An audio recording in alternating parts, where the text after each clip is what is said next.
예수님께서 부활하셨습니다. 근데 이 부활하신 예수님께서 그 부활의 전제 조건이 뭐냐면 먼저 예수님이 죽으셔야지만 부활의 역사가 있는 겁니다. 예수님이 죽음이 없으면은 부활이라고 하는 것은 아직도 없는 겁니다. 근데 예수님께서 십자가에 못 박혀 돌아가셔서 죽으셨어요. 근데 죽으셨는데 완전히 죽으신 겁니다. 이단이 얘기하는 것처럼 가짜로 잠깐 그렇게 환형이 나타나가지고 죽으셨다. 그래서 실제로는 진짜로는 예수님이 고난당하신 것이 아니다. 뭐 그렇게 죽으신 것이 아니에요. 예수님이 죽으신 것은 완전히 인간으로 오셨던 예수님께서 인간의 고난을 다 당하시고 그 고통을 당하시고 우리가 지어야 될 그 고통을 예수님이 다 당하시고 우리 죄의 대가를 다 지불하시고 돌아가신 예수님이시고 그렇습니다. 완전히 죽으셨어요. 완전히 죽으신 예수님. 근데 완전히 죽었다고 하는 것은요, 예수님의 피 한 방울도 다 죽은 거예요. 죽었다는 것은 피도 다 죽은 겁니다. 죽었다고 하는 것은 예수님께서 죽으셨다고 하는 것은 우리 예수님의 세포 하나하나도 다 죽은 거예요. 세포가 우리 몸체가 죽게 되면 심장이 멎게 되면요, 심장이 멎는 것은 죽은 거와 마찬가지라고 의사 선생님들이 의학적으로 그렇게 선포를 합니다. 심장 멎는 거. 흔히들 숨이 멎으면은 그러면 죽었다고 하지만 의학적으로 보니까 심장이 조금이라도 이렇게 뛰면은요, 조금 이렇게 뛰면은 아직도 살아있는 거예요. 근데 의학적으로 죽은 것은 분명히 심장이 멎은 것을 얘기하고 있습니다. 예수님께서 십자가에 못 박혀 죽으시는데 그래서 그 죽은 그 시신을 로마 군병이 또 확인하면서 또 예수님의 옆구리에 창을 팍 찔러서 물과 피가 확 쏟아져 나오게 하셨단 말이에요. 완전히 예수님께서 죽으신 거예요. 그래서 예수님의 시신을 로마 군병들이 그 십자가에서 내렸는데 로마 군병들이 어떤 사람들이에요? 여러분, 군사의 아주 세계적인 최강의 군인들입니다. 그 로마 군인들이 예수님께서 죽었으니까 시신을 십자가에서 내렸단 말이에요. 그리고 확인했어요. 죽었나 살았나. 확인해 보니까 확실히 죽은 것이 확실합니다. 로마 군인들이 말이죠, 전쟁터에 나가서 수많은 싸움을 하면서 죽은 시신들을 많이 봤을 거라고 생각합니다. 그런 사람들이 이렇게 찔러보고 저렇게 찔러보고 이 사람 살았으면 또 죽이고 또 죽이고, 그래서 이 사람 죽는 것에 대해서는요 아주 철저하게 잘 알았던 사람들이 바로 로마 군병들이에요. 그런 사람들이 예수님이 죽었구나 해서 시신을 십자가에서 이 사형 틀에서 내리는 거예요. 예수님이 확실히 죽으신 거예요. 아리마대 사람 요셉이 빌라도 총독에게 당돌에게 다가가서 시신을 달라고 합니다. 이 아리마대 사람 요셉은요, 공회원이었고 존경을 받는 사람이었습니다. 우리나라 정도로 얘기하면 국회의원 정도 되는 그런 사람이었어요.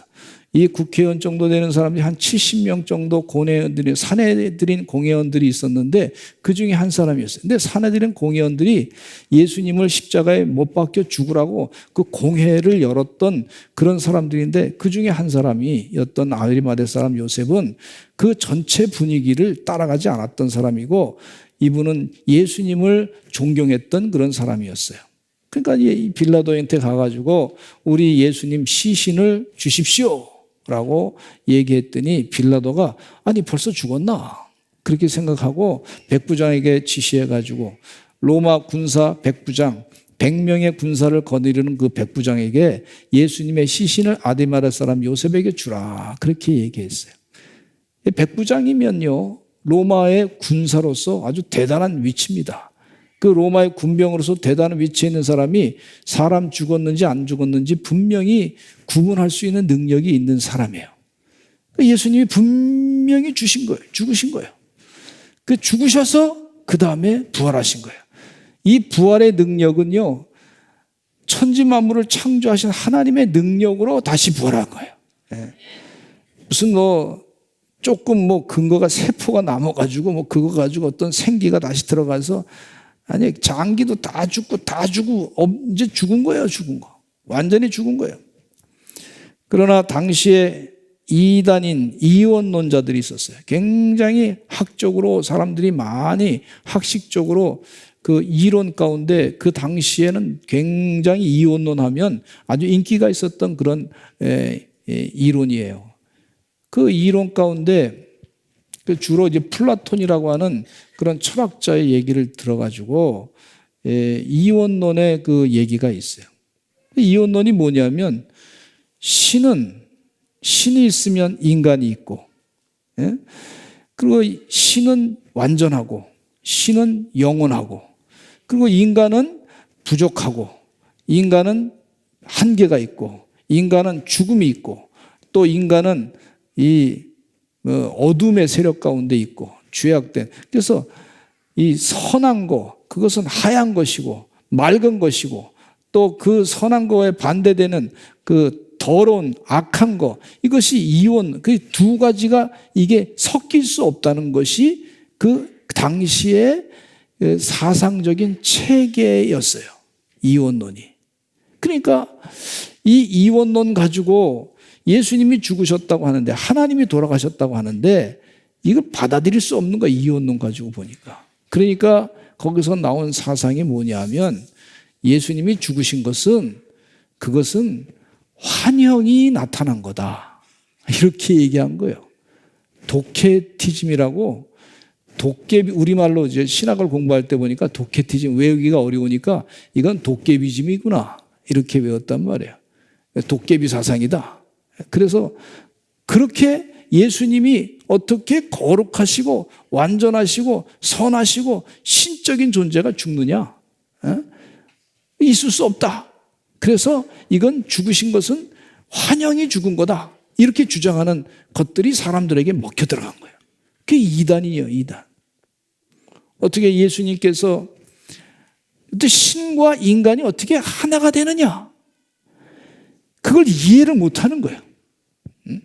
예수님이 완전한 하나님이시고 완전한 인간이신데, 이 완전한 하나님이시고 완전한 인간이신 분이 그분이신데 어떻게 그 신과 인간이 하나가 될 수 있느냐? 선과 악이 어떻게 이렇게 아주 깨끗한 투명한 순결한 것과 부정한 것이 어떻게 하나가 될 수 있느냐? 이거는 있을 수 없는 거다라고 생각하는 것이 이원론 사상이에요. 그것에 많이 사상에 빠져들었던 사람들이 예수님께서 십자가에 못 박혀 돌아가신 것은, 그것은 신이 죽었다고 하는데 그거는 실제로 인간의 모습이 실제로 죽은 것이 아니라 그것은 환영이 나타나가지고 사람들에게 환영으로 보여가지고 죽은 것이다. 그러니까 그것이 심각한 문제가 뭐가 있냐면, 거기에서 그러면 예수님께서 십자가에 못 박혀 돌아가시고 죽으신 것은 그러면 가짜다, 실제로 예수님이 고난당하신 것은 아니다, 라는 그 얘기가 될 수 있다는 거예요. 이게 얼마나 이게 신학적으로 굉장히 심각한 문제가 있는 걸 볼 수가 있어요. 그런데 우리가 이원론을 극복하게 하시는 이 말씀 가운데 이 예수님이 중보자 되신다 그랬잖아요. 중보자 되신다고 하는 얘기는 이것도 비유가 완벽한 비유는 아닙니다. 그러나 한번 생각은 해볼 필요가 있어요. 완전한 인간이시고 완전한 하나님이신 예수님, 그분이 중보자 되신 거예요. 하나님과 우리의 관계를 연결시켜 주시는 귀한 분이 중보자라는, 중보자. 네. 근데 이 중보자 되신 예수님께서, 그걸 우리가 제가 비유로 들어서 설명을 드리면, 하나님과 인간 관계를 다리를 놔주신 거예요. 화해의 다리를 놔주신 거예요.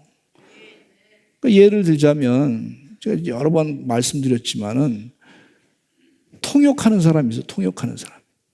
통역하는 사람이 한국말을 알고 영어를 다 완벽하게 100% 알아야, 그래야 이 통역이 됩니다. 이해가 되시죠? 그 부분은 이해가 된단 말이에요. 통역하는 사람이 한국말만 알고 있으면 그럼 통역이 안 돼.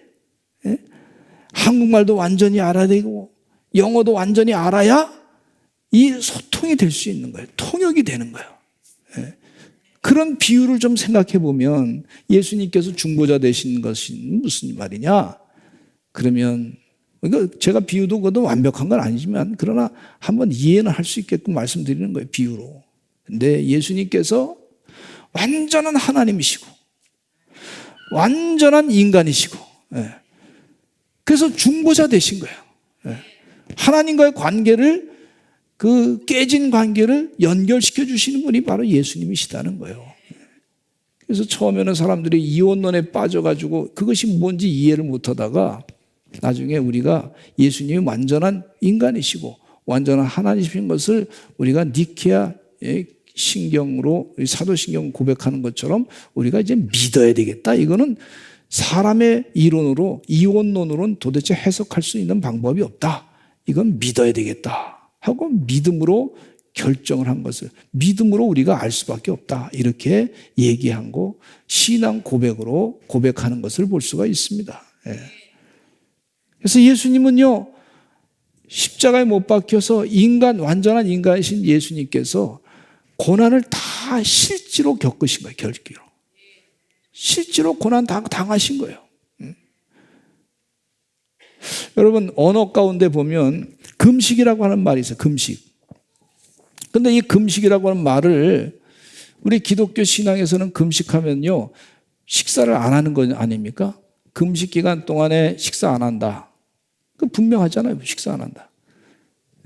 우리가 일주일 금식한다 그러면 일주일 동안 밥을 안 먹습니다. 예수님께서 40일 동안 금식했다 그러면 40일 동안 식사를 하지 않습니다. 근데 이슬람 교회에서의 금식은요 라마단 기간 동안의 금식 기간이라 그래가지고 금식하는데 언제 금식하냐면 낮에만 해. 낮에만 하고 밤에는 또 열심히 그동안 낮에 못 먹었던 거를 잘 잡수셔. 그 우리가 기독교 신앙으로 봤을 때는 그 부분들은 금식하는 거라고 볼 수가 없어요. 그게요. 낮에 금식하는 거야. 낮에는. 말은 그래요. 말은. 그러나 진정한 우리 기독교적인 눈에서 봤을 때는 그건 금식이 아니란 말이에요. 근데 그분들은 금식한다 그래. 말 가지고 이게 언어적인 그런 차이가 있는 걸 볼 수가 있어요. 어떤 분이 말이죠. 무슨 얘기하다가 나도 금식한다. 일을 하면서 내가 투쟁하면서 무슨 정치적인 투쟁하면서 금식합니다. 내가 40일을 금식합니다. 그러면서 내가 금식을 선포합니다. 말은 그럴듯하게 언론에서 딱 얘기했는데 나중에 보니까 가만히 보니까 안 보이는 데서 다 드시고 그리고 본인은 금식했다 그래요. 금식한 거예요, 본인은. 근데 이 언어에 이 잘못된 그런 사람을 속이는 것들이 있어요. 저분 굉장히 결단하면서 하는가 보다 이렇게 했는데 나중에 보니까 이게 좀 진짜가 아니고 가짜구나 하는 것을 생각하게 돼요. 여러분 예수님께서 죽으신 것은요 분명히 돌아가신 거예요. 완전히 죽으신 거예요. 예수님의 피가 다 죽으신 거예요. 피를 흘리셔서 다 죽으신 거예요. 예수님께서 뭐라고까지 기도하셨냐면 엘리 엘리 라마 사박다니 하나님 어찌하여 나를 버리셨나이까? 한번 따라서 하실까요? 하나님 어찌하여 나를 버리셨나이까? 예수님께서 돌아가시면서 죽음에 대한 그 고난을 다 하나님께서 버린다고 하는 것이 우리는요 이 예수님께서 하나님이 나를 버리셨다고 하는 얘기는 그것은 예수님께서 버림이 뭔지 아시는 거예요. 완벽하게. 하나님의 마음을 아시고 하나님 존재 되신 분이 이 버림을 당한다고 하는 것이 우리가 생각하는 것보다 더 완벽하게 확실하게 아시는 분이란 말이에요. 그러니까 하나님께서 나를 버리셨다. 난 죽음에 이르렀다. 완벽하게 버림당했다. 하나님 어찌하여 나를 버리셨나이까? 이 진실성.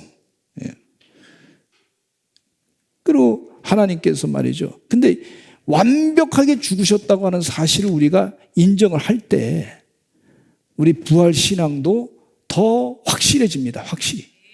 어떻게 부활하냐면 하나님의 완벽한 창조의 무에서 유를 창조하는 능력으로 예수님께서 죽음에서부터 다시 사신 거예요.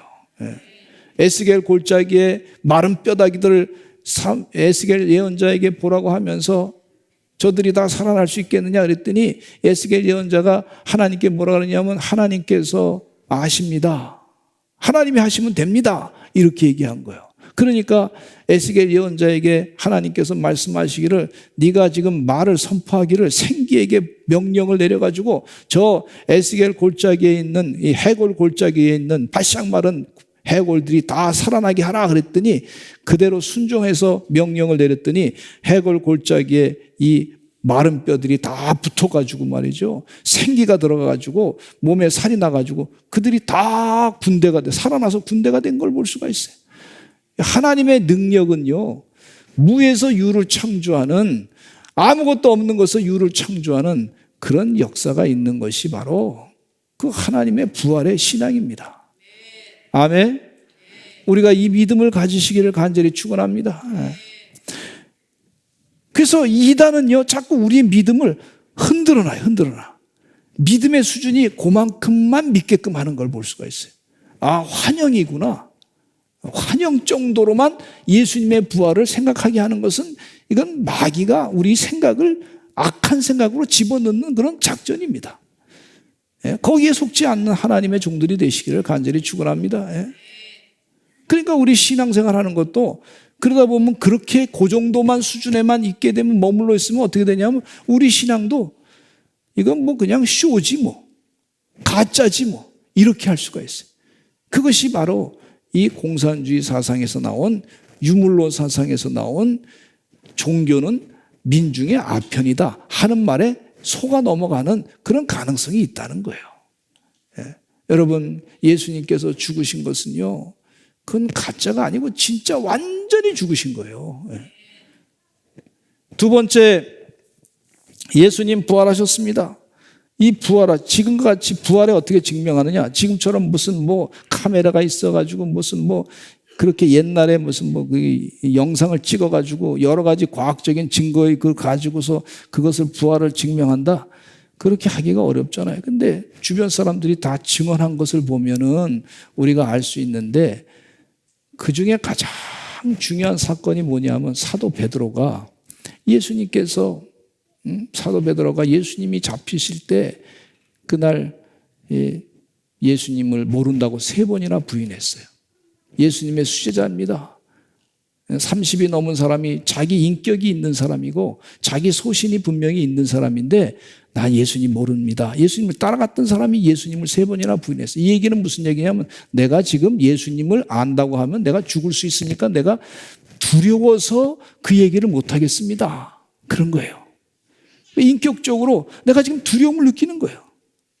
제자들도 예수님의 제자들도 다 도망갔어. 왜냐하면 내가 죽을까 봐 다 도망갔어.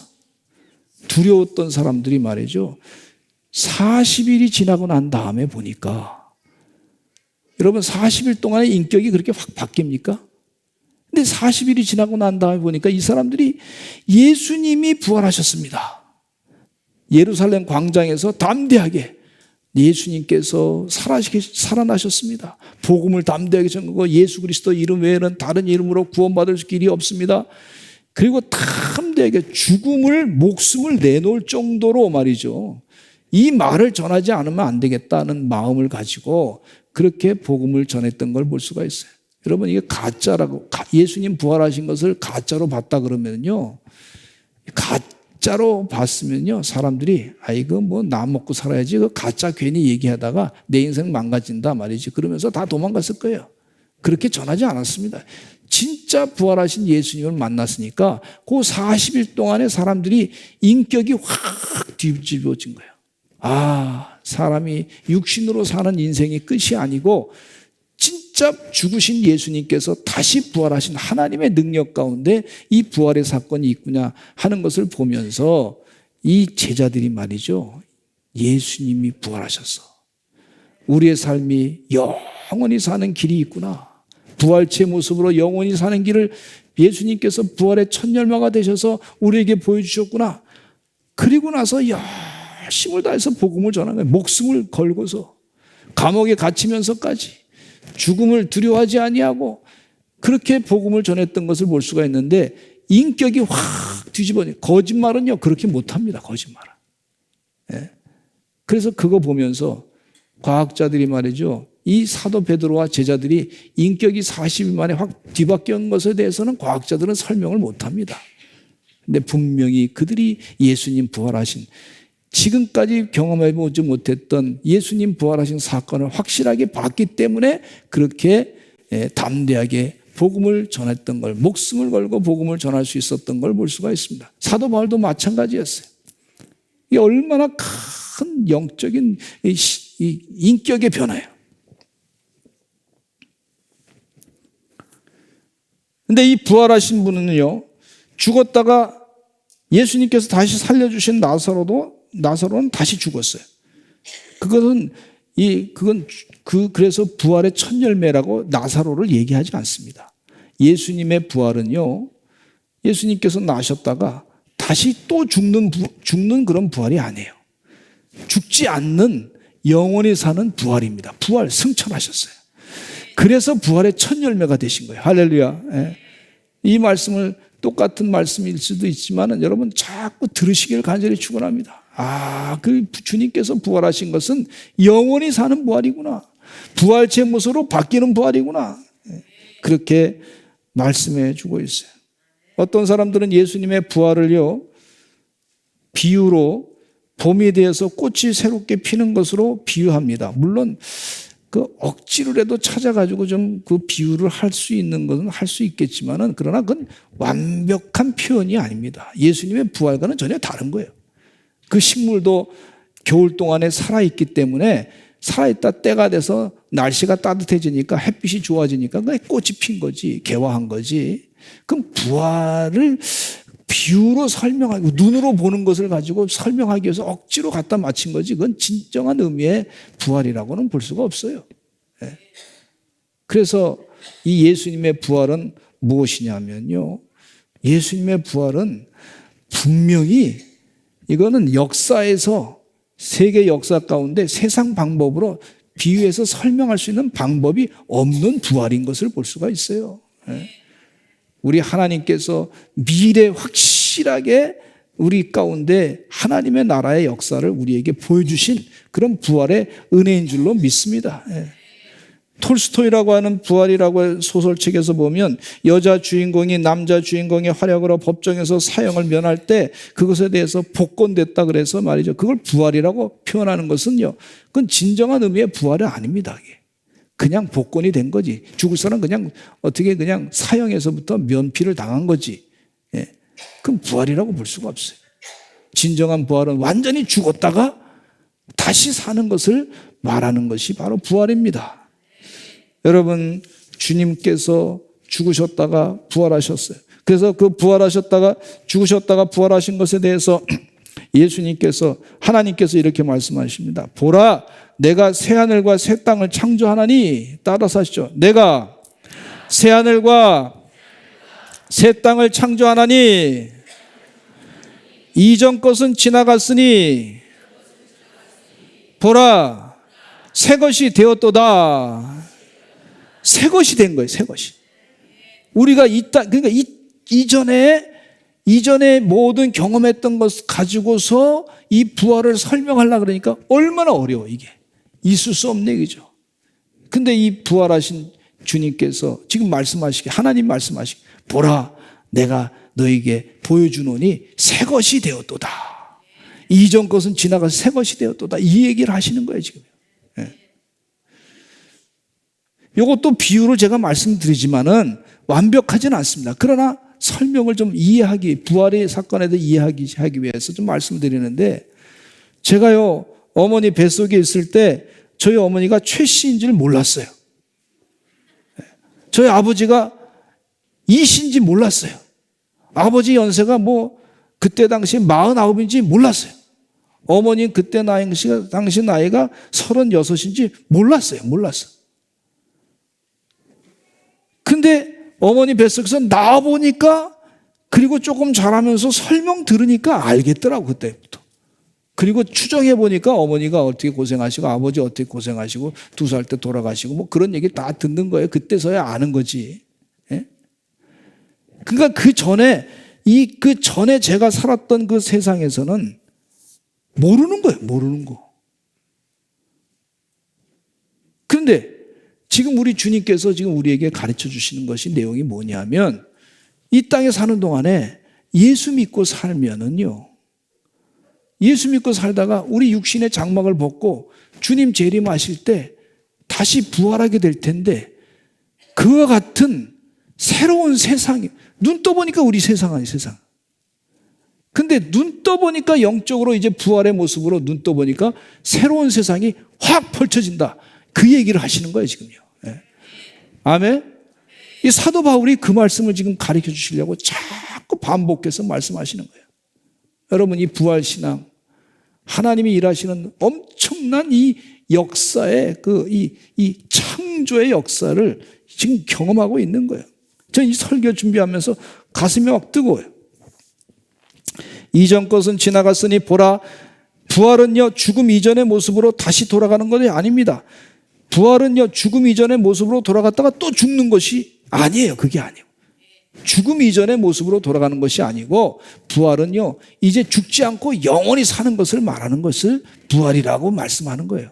네. 죽음을 더 이상 알지 못하는 신령한 몸으로 바뀌는 것을 볼 수가 있어요. 이 믿음을 가지고 사시는 우리 성도들 되시기를 간절히 축원합니다. 사도 바울은 이 믿음을 가지고 고린도서 15장에 부활장을 쓰신 것을 볼 수가 있어요. 고린도서 15장 44절 읽겠습니다. 시작. 육의 몸으로 심고 신령한 몸으로 다시 살아나느니 육의 몸이 있은즉 또 영의 몸도 있느니라. 육의 몸도 있는데 영의 몸도 있다. 근데 신령한 몸으로 육의 몸으로 심었는데 어떻게 심었냐면 그 마음 가운데 육의 몸 가운데 예수님이 나를 사랑하시고 십자가에 못 박혀 두르시고 죽으시고 내 죄를 다 사해 주시고 나를 영생으로 이끌어 주신다 하는 그 믿음. 예수님 부활하셨습니다. 나도 부활체의 모습으로 영원히 살 것입니다 하는 그 믿음. 그 믿음으로 내가 지금 살면서 심으면 이제 영의 몸으로 바뀌어진다. 부활체의 모습으로 바뀌어진다. 이렇게 말씀해 주고 있어요. 고린도서 15장 42절에 같이 읽겠습니다. 시작. 죽은 자의 부활도 그와 같으니 썩을 것으로 심고 썩지 아니할 것으로 다시 살아나며 예수님께서 말씀하시기를 너희는 어찌하여 산 자를 죽은 자 가운데서 찾느냐 그렇게 말씀해 주고 있어요. 부활하신 주님은 죽은 것들 가운데 하나가 아닙니다. 죽은 것들을 살릴 수 있는 새로운 부활의 역사를 말씀해 주고 있어요. 세 번째 부활이 없다면 고린도서 15장 17절 말씀에 같이 읽어보겠습니다. 시작.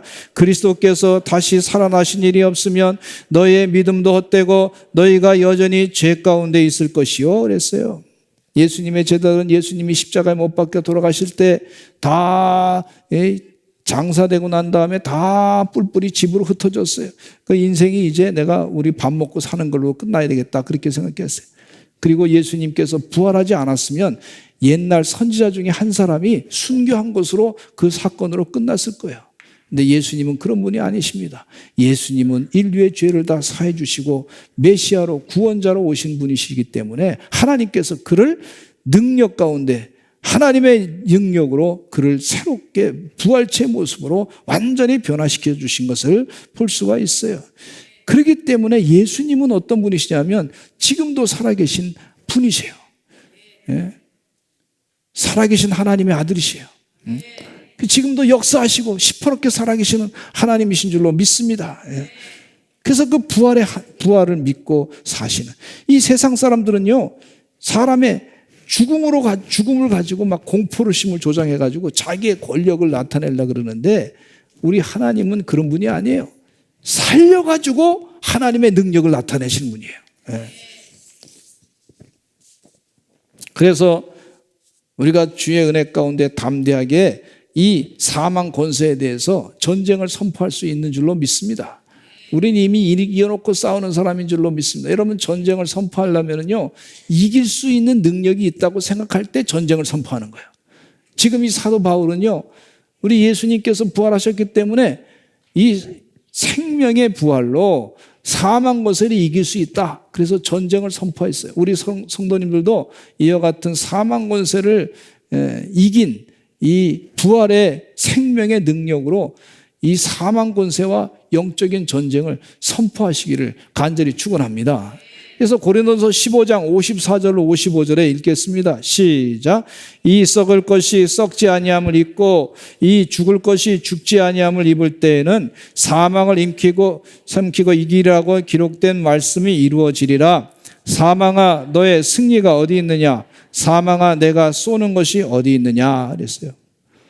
마귀는요 늘 우리에게 사망으로 불안감을 조성합니다.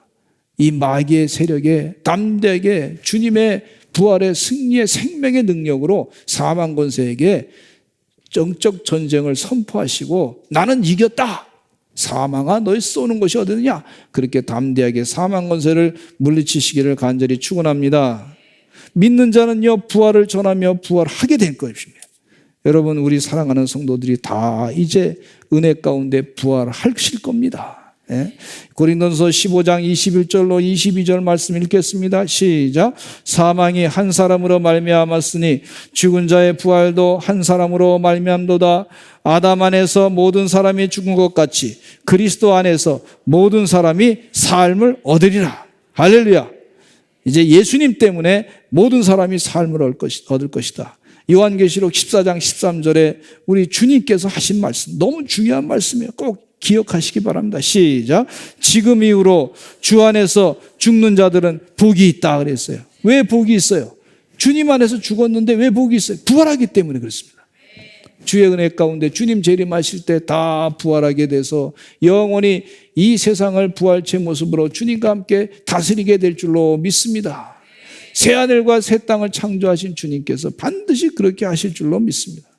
주의 은혜 가운데 우리에게 이 부활의 복음을 전하는 사명을 주셨으니 그 사명을 잘 감당하시는 하나님의 종들이 되시기를 간절히 축원합니다. 예수님께서 도마에게 의심하는 도마에게 이렇게 얘기했어요. 창자국 만져보고 또 못자국 다 만져보라 그랬어요. 그래서 너는 이제 나를 본 거로 믿느냐? 보지 않고 믿는 자는 복되도다 그랬어요. 우리는 보지 않고 다 이제 이 말씀을 보니까 이게 믿어져요. 믿으니까 우리가 더 복되게 사는 줄로 믿습니다. 그런 은혜를 누리시는 하나님의 종들이 되시기를 간절히 축원합니다.